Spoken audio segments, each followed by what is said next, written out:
Matz Sels say from Jack Taylor's penalty saw Nottingham Forest to beat Ipswich Town 5-4 on penalties to reach the FA Cup quarter-finals. The second time in a row that Forest progressed on penalties, having relied on spot kicks to get past Exeter City in the fourth round.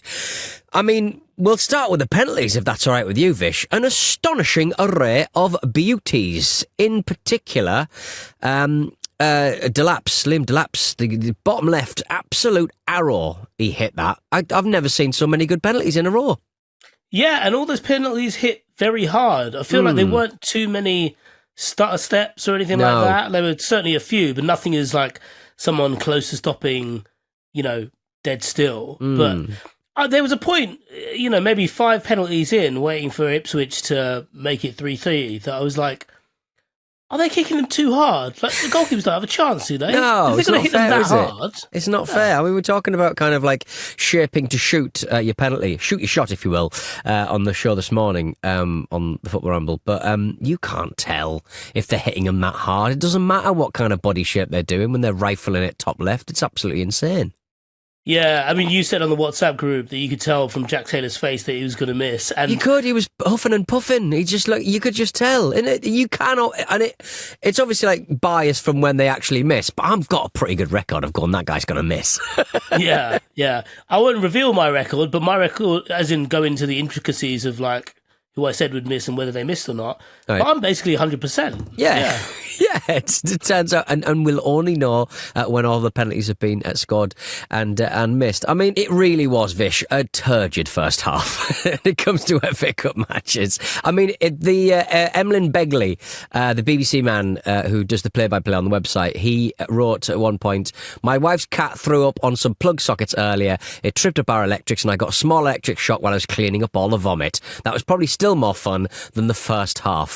You don't normally see that on the BBC website, and I respect him for that, to be honest. Yeah, sometimes I wonder what I pay for, but that's exactly the kind of shit I want. Refund it. Refund it, that's what I say. Yeah. Get more you know what, Emlyn? Get more cats and feed them more rogue food so they throw up more. There was very few shots on target. Ipswich kept Forest very, very quiet indeed. But Morsey sort of taking a shot from distance that sort of Sels tipped over, started the football match about 47 minutes in, and I was very thankful that happened at one point. But it was kind of like the same story. I know Ipswich had a lot of changes in this match, but every time they got themselves in the final third, they just seemed to forget why they came into the room. Do you know what I mean? They're like, what did I come in here for? Just pass it backwards. Yeah, they had that issue against Manchester United, which we discussed on the show. Like last week. It felt like they, as you said, really, they got into positions where they looked quite promising and they couldn't really make anything from that.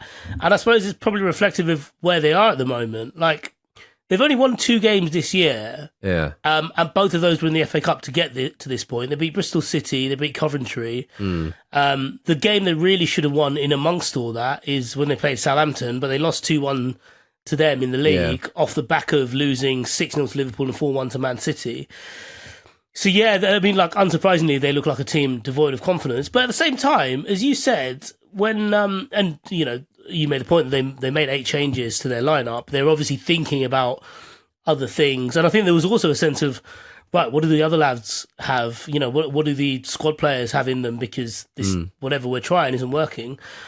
And they were the ones who came out better in the second half. I think Forest as well have their own things to worry about. They're not been on the greatest run of form recently, and they want to hold that top 5, ideally top 4 spot, given they're in third at the moment and sinking a little bit. Yeah. But it really did speak of 2 teams with various different distractions, and particularly Forest. You can kind of see where that, where maybe the poor run of form has come from, because they got quite a few good breaks in the first half, whether it was with Elanga or Hudson-Odoi, but they just couldn't really make anything count. And they got punished for it by Hurst getting that first goal in front of Steve Clarke. By the way, did you see that? Steve Clarke, the Scotland boss, was in the stands because Hurst's granddad is Scottish. Right, okay. Yeah. Interesting. Right, okay. Trying to poach one of our boys, even if we don't want him. If Marcus was here, he'd be absolutely furious. Well, little Tommy Tuchel was there as well, casting a wry eye, so maybe they could have a little sort of fist fight, a little sort of negotiation at the end.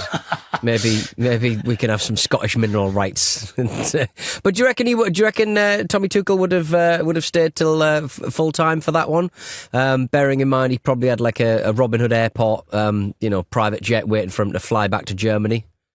Yeah, just hold the jet. Just hold it. I want to see how this one finishes. Yeah. Do you think it was worth his time? I'd say so. Seeing Morgan Gibbs White come on, and up the tempo, and it's funny. I think the commentators alluded to the fact that Morgan Gibbs White could be starting in Thomas Tuchel's first game next week against Albania, and they were kind of intimating that Gibbs White was maybe showing off a little bit, or like trying to show out a little bit. He was doing like some things that I don't normally see him do, like weird kind of no-look passes and kind of like rolls of the ball underneath his feet and stuff. It's good though. But he does that. I feel like he does that more often than not. And he, in my eyes, he's back at school and he's playing in front of a girly fancies. Right, okay. Forgetting, of course, that nobody's interested in what anyone can do on the football field. Yeah, because he's got that effervescence about him. That's like, well, I've got to impress everyone all the time, and it's like very fun. It's great to watch. I'm a massive fan, but yeah, just she's got another boyfriend, mate. Yeah, goes to another school. He's got a bike. He's got a motorbike, for crying out loud. He smokes as well. He's only 13. Exactly. When Ipswich undoubtedly go down, and obviously they've got to prepare for next season, who will clubs be going in for? Because I'm thinking like Tuanzebe, your ex-player, might be one that people might want to be having a look at, because this invariably happens when teams go down. They struggle to keep hold of players, and he's definitely one who I would like to see in a better side. To be fair, I said that when he was at Manchester United. I would like to see him in a better side, doing better things, because I do think he's good. Well, I mean, there's obviously Liam Delap. I'm a massive fan of Amari Hutchinson. I wonder if teams might look at him and think, actually, where does he fit? But, it was sad that he was injured today. Fingers crossed for him on the weekend as well, because Ipswich have Palace on the weekend, which is why they made all those changes. I think there was also an element of preservation there. I don't know, like someone like Jack Clark. I really like Jack Clark, and I think you probably end up staying anyway and having a whale of a time in the Championship if they do get relegated. But yeah, I suppose those are the only three. You know who I find really funny on their team, actually, on Ipswich? Ben Johnson. Right. Technically all over the place. As a whole. Yeah, he's like a professional ringer. Like, I don't really know that it's like he only took up football quite recently. I felt like that at West Ham as well. He's not the most technically proficient. And he started at right wing today, and I was a bit like, God, that's a bit bleak. And then he ended up having quite a good game, but then more as a They were quite good at times on the break, weren't they? They kept Forest very quiet, and obviously the stats by the end of the match, and certainly at extra time, it's completely different to Gravy. But in the first half, they restricted them to a couple of long shots, but that was about it really. And I thought they broke quite nicely, and it's just a shame that we've just not seen a lot more of it in the Premier League, I suppose. You watch sort of Nottingham Forest, and like, what is a successful season for Nottingham Forest? Whatever they do from here, if they drop to 5th or 6th, is it still an amazing performance from Nuno? Should Nuno have stayed at Spurs for just a little bit longer? You forget they're in 4 months at Spurs. Like, what Spurs wouldn't give for a primo Nuno right now? Yeah, well, at the same time, you look at Forest and the way they've bought players over the last couple of seasons. They've feathered their nest, haven't they? Yeah, they've got an exciting squad. There are a lot of players to choose from. Even the fact that he left Gibbs White and Elliot Anderson on the bench, and Chris Wood, of course, on the bench. There's still there's a really healthy squad there. To answer your question about a successful season for Forest, I mean, it's right now, isn't it? I know we said that they're in a not a great run of form, but they're through to the next round of the FA Cup. They are third. Really,